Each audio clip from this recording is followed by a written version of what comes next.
Kembali lagi di Melaga Bersama, sebuah aktivitas virtual yang dilakukan secara kolektif, informatif, dan inklusif dengan semangat milenial progresif.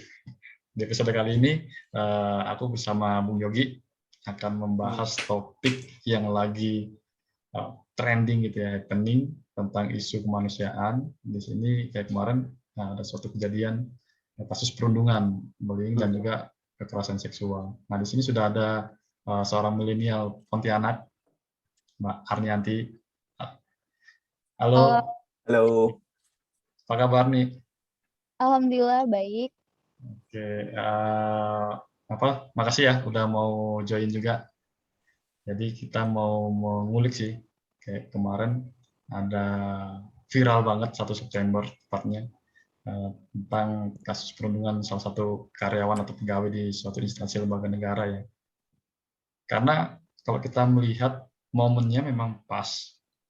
Di satu sisi balik DPR itu juga lagi membahas yang RUU PKS ya. Sementara selama ini tentang poin-poin pasal per pasal untuk perlindungan korban kekerasan seksual ataupun kasus bullying ini kan marak juga ya di negara kita di Indonesia, dan itu pun ternyata masih belum ada jaminan konstitusi, dan minimnya literasi itulah yang kemudian menjadi viralnya salah satu korban baik itu perundungan ataupun kekerasan seksual. Walaupun per hari ini kalau kita lihat beberapa media memberitakan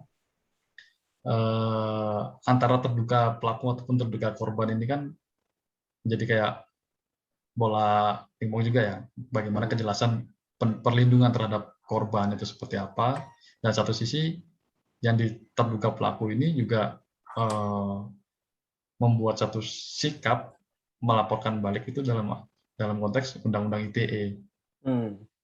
Nah, inilah di ruang maya kayak kemarin memang posting-postingan kita itu aku sendiri baru sadar tuh, ternyata netizen selain bisa memviralkan atau memberikan suatu gerakan moralnya, di satu sisi kita juga ada demoralitas gitu loh dalam berperilaku di netizen. Nah, mungkin di sini ada yang mau bercerita dulu, Bung Yogi atau Arni, tentang kasus yang kemarin ini sempat viral tuh kayak gimana? Boleh. Ya. Jadi gini Bung Yogi, si Arni ini juga konsen juga dalam gerakan perlindungan pencegahan kekerasan seksual ya. Dan di Pontianak sendiri kayak kemarin tuh ada kejadian juga ya, yang sempat viral juga. Itu mungkin bisa diceritain dulu. Kalau ngobrolin soal kekerasan seksual, pelecehan atau segala macam yang berkaitan dengan itu ya, sebenarnya udah banyak banget sih ya, sampai mungkin kalau dihitung-hitung dalam 12 kurun waktu tuh Komnas Perempuan tuh mencatat lebih dari 300% naiknya gitu ya. Dan memang urgensi banget, terus kesadaran manusia-manusianya nggak ada hari ini. Parameternya apa gitu loh kesadaran itu. Nah, kita bisa lihat gitu, pada saat keluarnya broadcast itu ya, broadcast yang MS itu banyak sekali komentar yang saya temukan. Mereka itu pada bilang, kenapa tidak lari? Gitu. Kenapa? Kamu kan laki-laki. Kenapa kamu sebagai laki-laki tidak melawan?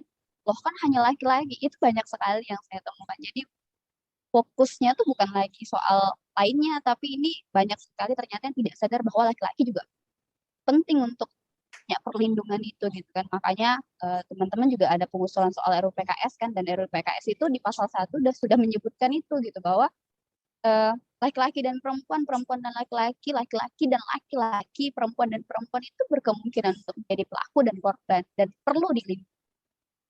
Jadi mulai dari kesadaran aja tuh belum ada gitu. Makanya kayak aduh, saya sendiri tuh bingung gitu mau berkomentar apa, karena memang baru viral begini kan gitu. Dan ini juga jadi membalikkan saya untuk melihat lagi kasus-kasus di Pontianak misalnya. Jadi ada salah satu kasus yang pernah saya bukan tangani ya, karena memang tidak selesai, saya dampingi gitu. Jadi ada perempuan yang dilecehkan dan kita bawa ke Polres, di Polres malah diketawain, padahal si penyintas tuh, korban tuh lagi nangis-nangis gitu, dan malah dipertemukan gitu. Jadi polisi minta si pelaku datang dan untuk membuat surat keterangan secara bersama-sama bahwa tidak akan melakukan perbuatan itu lagi. Hanya seperti itu. Karena memang yang kita sadari bahwa payung hukum itu tidak ada gitu, bahwa negara tidak hadir dalam cara tentang kekerasan seksual hari ini. Jadi kalau misalnya soal hukum ya, yang pasti hanya ada pencabulan, pemerkosaan, hanya itu kan. Jadi tidak ada hal yang lain. Jadi sangat-sangat disayangkan padahal catatan tahunan Komnas Perempuan tidak hanya catatan tahunan Komnas Perempuan sebenarnya.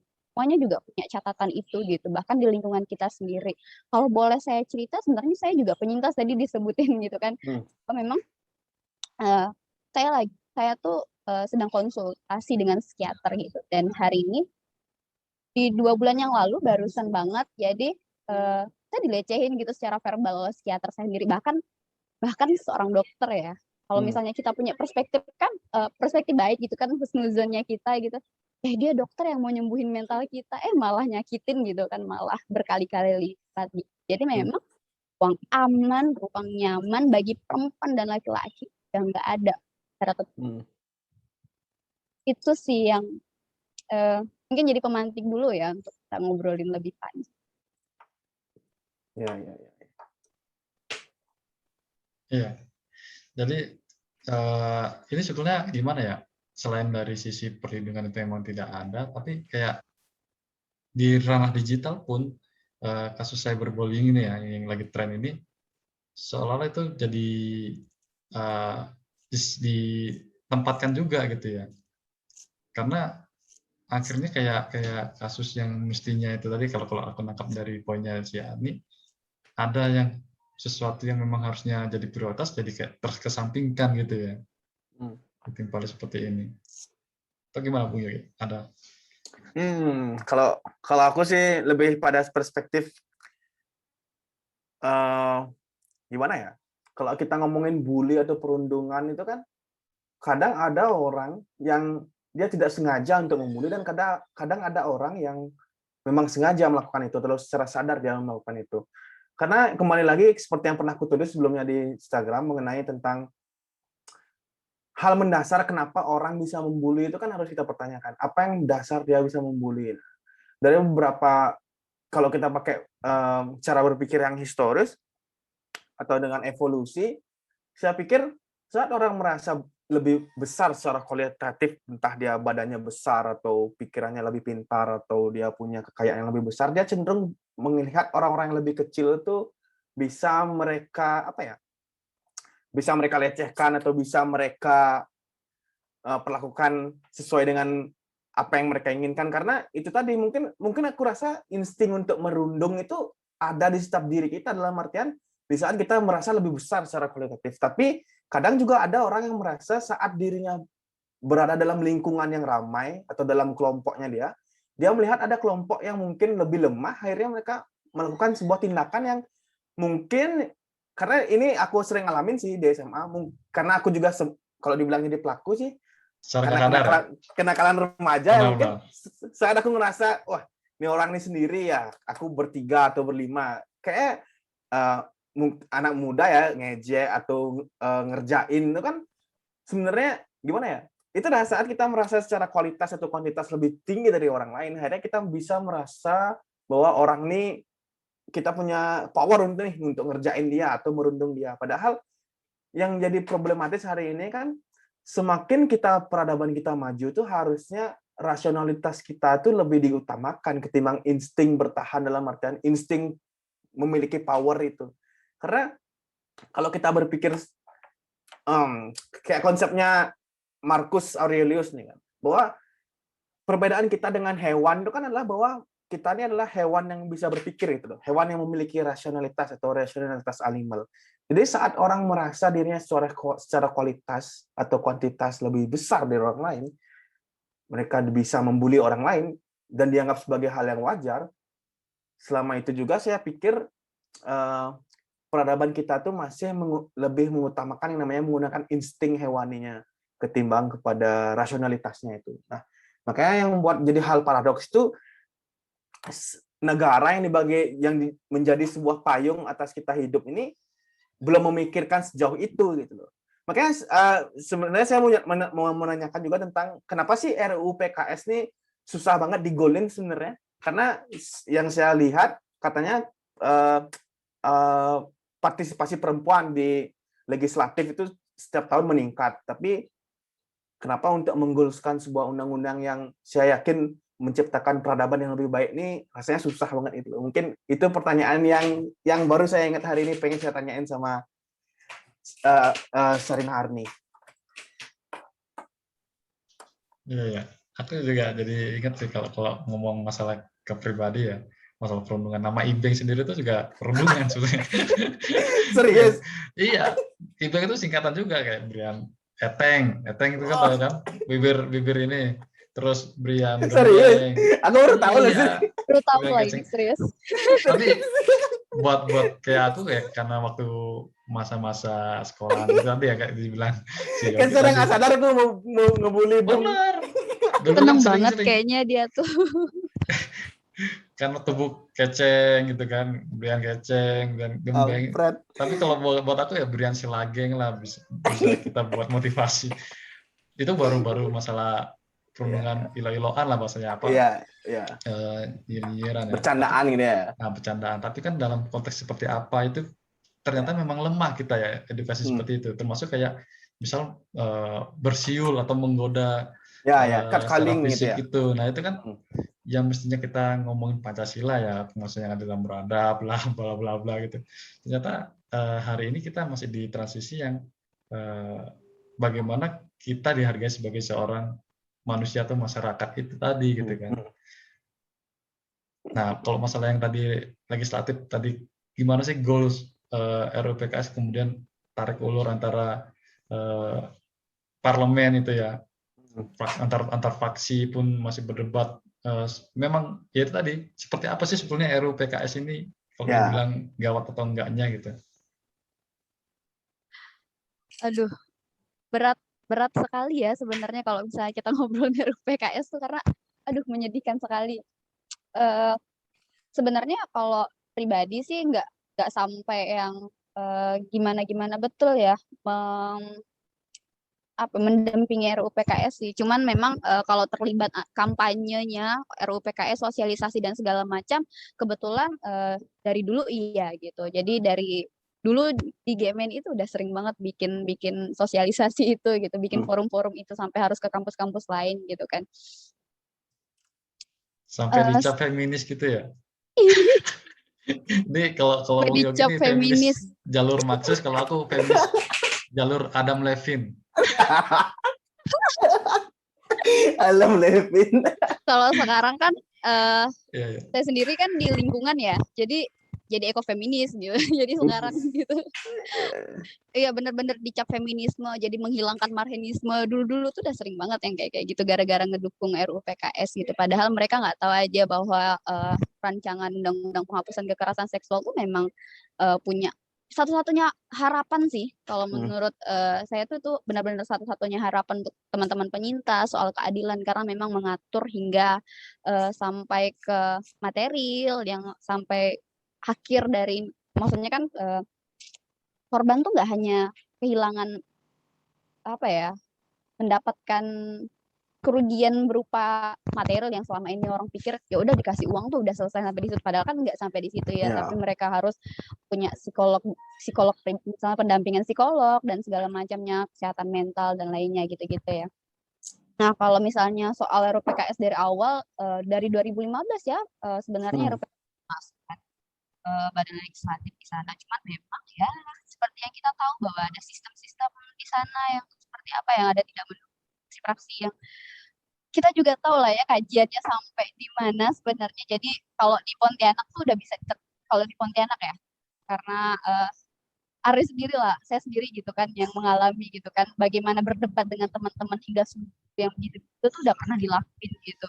Yang dibahas mereka tuh udah bukan soal substansi lagi gitu loh, tapi memang mereka disuruh sama seniornya gitu.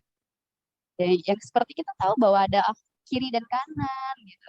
Yang kanan fanatisme soal kiri, dia merasa bahwa RUU PKS tuh punyanya liberal gitu, punyanya dari luar gitu. Itu tuh udah sering sekali gitu didengar.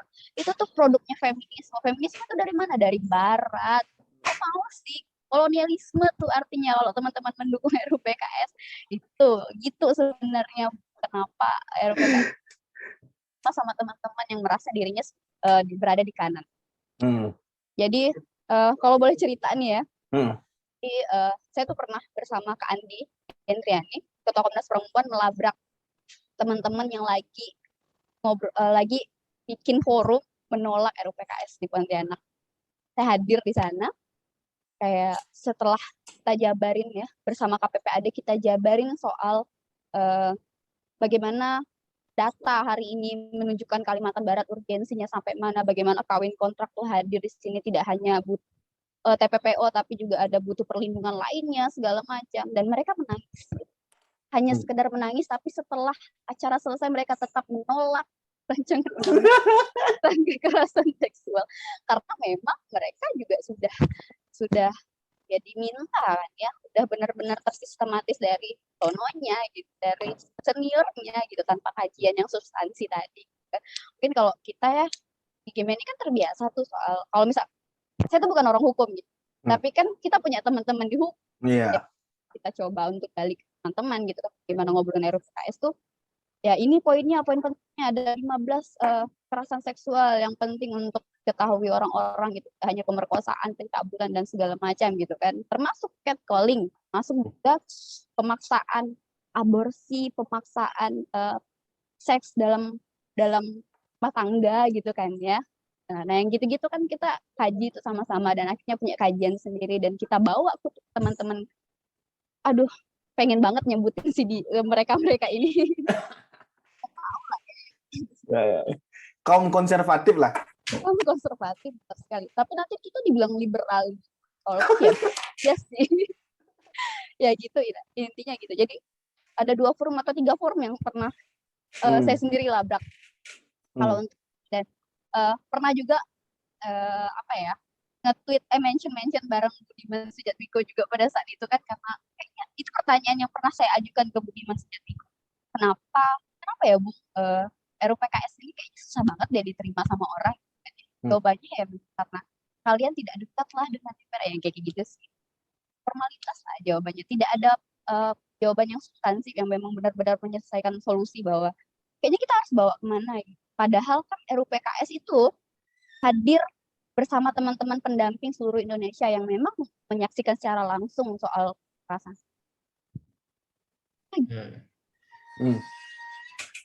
Menarik sih. Tapi aku aku jadi ingat jadinya, mungkin nggak sih RUU PKS ini susah goals akibat dari struktur sosial masyarakat kita yang terlalu patriarkis gitu loh. Karena kan udah jadi rahasia umum bahwa terutama di ketimuran itu kan bahwa sistem patriarki ini benar-benar kental. Jadinya kok narasi-narasi tentang RUU PKS yang kental dengan feminisme ini akhirnya ditolak mentah-mentah oleh struktur sosial masyarakat kita yang sangat patriarki gitu loh. Makanya itu yang buat saya berpikir, berarti narasi keterlibatan perempuan di DPR yang katanya setiap tahun meningkat itu secara nggak langsung kan istilahnya cuman gimmick aja menurut saya. Karena apa? Karena itu tadi seolah-olah kaum perempuan itu dibiarkan masuk dalam parlemen, tapi di sana tuh mereka akhirnya dibungkam gitu.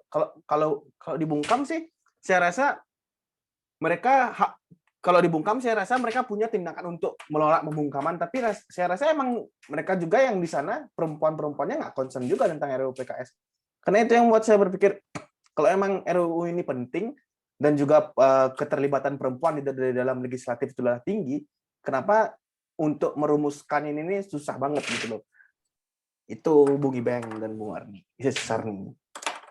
Pilihannya yang kedua deh. Karena memang saya menemukan bahwa ada DPR di Pontianak, dia perempuan tapi dia kan tidak concern terhadap bicara tentang perempuan, tapi memang dia menolak RUU PKS.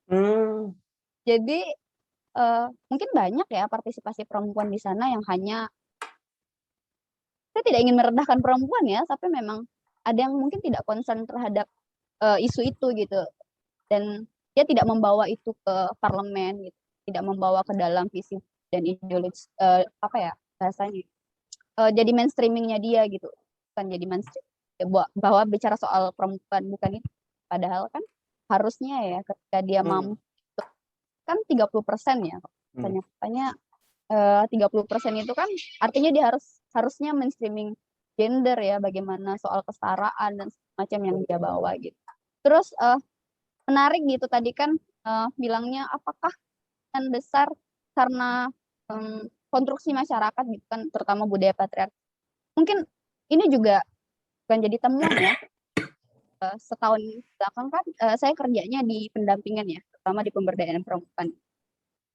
Nah, malah saya tuh menemukan di daerah-daerah dalaman itu tuh budaya patriarki tuh sangat-sangat tidak terpengaruh betul gitu. Malah soal kesetaraan tuh hadir gitu di desa-desa gitu, tempat-tempat di ruang-ruang kecil seperti itu, desa-desa dan segala macamnya. Karena memang misalnya ya, kan kebanyakan orang pikirkan bahwa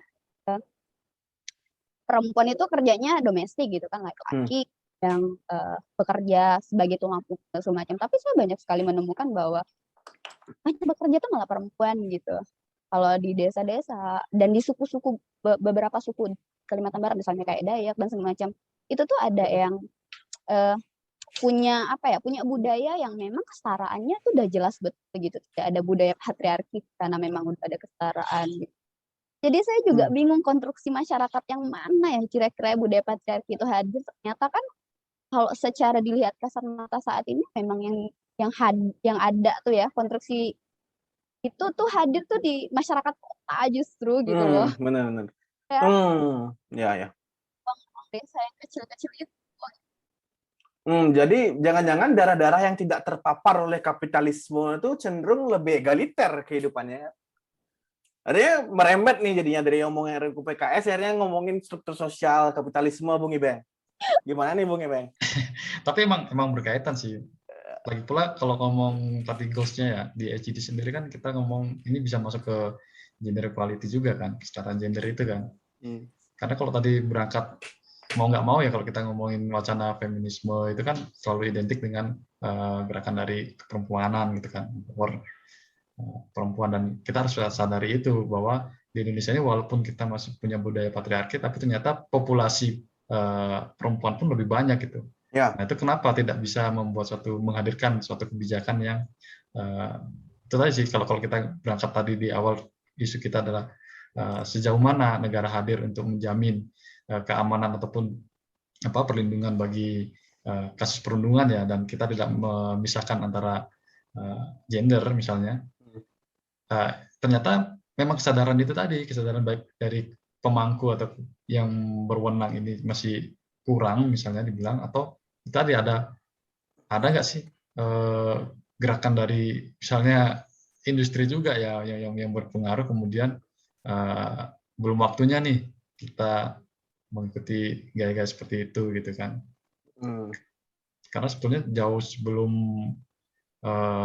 kejadian seperti ini gitu kan, di era-era sebelumnya kita sudah betul kayak kata Armin tadi, aku sepakat, gerakan-gerakan pemberdayaan perempuan di PKK contoh seperti itu, gerakan arisan itu kan salah satu bukti bahwa ada ruang gitu kan. Tapi semakin kesini kok kayaknya semakin menjadi suatu identitas baru nih kasus kekerasan seksual, dan mungkin karena ruang keterbukaan informasi juga dan juga adanya ruang bersuara atau bersikap itulah yang kemudian memunculkan banyak kasus ya. Ya benar. Kalau saya sendiri ya, jadi saat ini tuh kan lagi di CSO, NGO gitu kan ya, di bidang jadi ketua divisi Training and Learning Center. Jadi beberapa setahun kebelakangan memang lagi fokus dan concern banget soal bagaimana pemberdayaan perempuan. Kan selama ini kan yang kita temukan adalah yang kata Bung Ibeng tadi kan, bahwa akses informasi, akses pendidikan teman-teman perempuan di desa tuh kan itu sangat-sangat sulit ya. Lalu bagaimana cara atau solusi untuk bagaimana mereka mendapatkan akses informasi itu, misalnya kayak gitu kan. Nah, kalau saya pribadi hari ini berpikir tentang pendidikan. Pendidikan itu adalah salah satu kunci dari bagaimana mereka untuk punya kesadaran kritis gitu. Makanya kebetulan kemarin terselenggara gitu kan.